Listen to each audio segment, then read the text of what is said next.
आखिरी बार व्हीलचेयर पर मोदी सरकार के बिल के खिलाफ वोट करने संसद पहुंचे थे डॉक्टर मनमोहन सिंह। पीएम मोदी ने उनकी जमकर तारीफ भी की थी। मनमोहन सिंह 7 अगस्त 2023 को संसद में पहुंचे। दिल्ली सेवा बिल को लेकर राज्यसभा में बहस चल रही थी। सुनिए ये भाषण। Former Prime Minister has found it important enough to be present here to come and vote with us on the bill. We acknowledge that. That's why a member of the JDU has come in an ambulance. So we believe, sir. And the last, Mr. Shibu Soren is here, also unwell. Please come here, sir. देश के पूर्व प्रधानमंत्री मनमोहन सिंह का निधन हो गया है। उन्होंने 92 वर्ष की आयु में आखिरी सांस ली। दिल्ली एम्स में उन्हें गुरुवार रात को ही भर्ती करवाया गया और रात को उन्होंने आखिरी सांस ली। मनमोहन सिंह की जिंदगी से जुड़े कई किस्से हैं। आखिरी बार मनमोहन सिंह 7 अगस्त 2023 को संसद पहुंचे थे। दिल्ली सेवा बिल को लेकर राज्यसभा में बहस चल रही थी। इस बिल के समर्थन में वोटिंग के लिए देश के पूर्व प्रधानमंत्री मनमोहन सिंह व्हीलचेयर पर ही संसद में दिखे। संसद में व्हीलचेयर पर आने पर पीएम मोदी ने उनकी जमकर तारीफ की।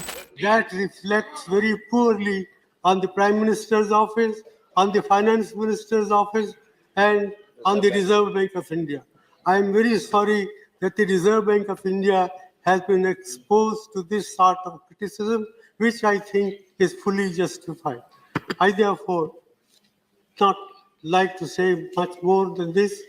I urge upon the Prime Minister to find practical, pragmatic ways and means to relieve the distress of the people who happen to be a great majority of our people. After all, 90% of our people work in the informal sector. 55% of our workers in agriculture are feeling distress. The cooperative banking system, which serves large number of people in the rural areas, is non-functional. It has been prevented from handling cash. So, in all these measures convince me that the way the scheme has been implemented, it's a monumental management failure, and in fact, it is a case of organized loot and legalized plunder.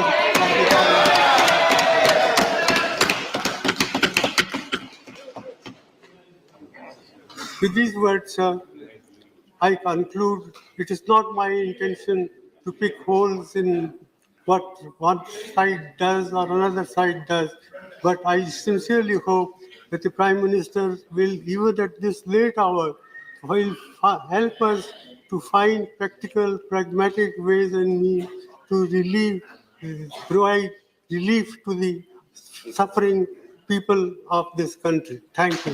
PM Modi ने अब उनके निधन पर दुख जताया है। Doctor Manmohan Singh के लिए उन्होंने लिखा, भारत अपने सबसे प्रतिष्ठित नेताओं में से एक डॉक्टर मनमोहन सिंह जी के निधन पर शोक मनाता है। साधारण परिवार से उठकर वो एक प्रतिष्ठित अर्थशास्त्री बने।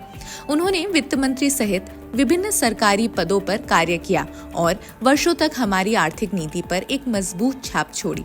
संसद में उनका हस्तक्षेप भी व्यवहारिक था। देश के पूर्व प्रधानमंत्री मनमोहन सिंह का निधन, अब 92 वर्ष की उम्र में उन्होंने आखिरी सांस ली।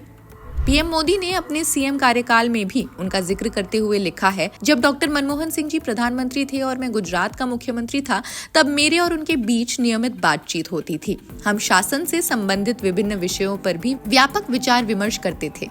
उनकी बुद्धिमत्ता और विनम्रता सदैव झलकती रहती। दुख की इस घड़ी में मेरी संवेदनाएं हम डॉक्टर मनमोहन सिंह जी के परिवार, उनके दोस्तों और अनगिनत प्रशंसकों के साथ हैं। मनमोहन सिंह 2004 से 14 के बीच में कांग्रेस के नेतृत्व वाली यूपीए सरकार के प्रधानमंत्री रहे। 1991 से 96 के दौरान पीवी नरसिम्हा राव के ही नेतृत्व वाली सरकार में वित्त मंत्री के रूप में काम किया है।